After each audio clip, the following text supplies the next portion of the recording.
Whisper माँ तो बिना सब सुना लगेला, याद आवत बा हर रात।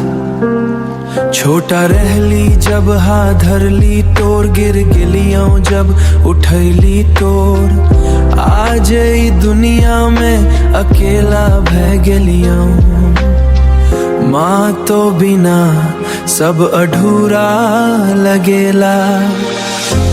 जब थक जाता हूँ, जब टूट जाता हूँ, तेरी यादों से ही फिर जुद जाता हूँ।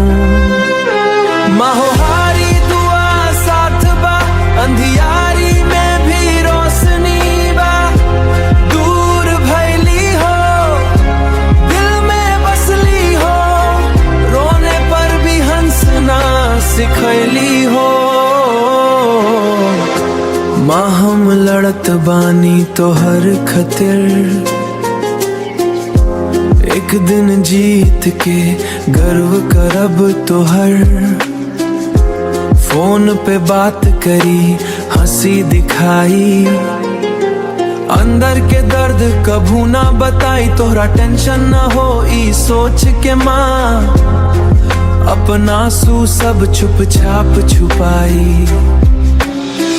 एक दिन आईब सफल बनके, तोहर रखे खुशी में हंस के। तोहर सपना सब पूरा करब माँ, ई बड़ा बा दिल से कहब माँ।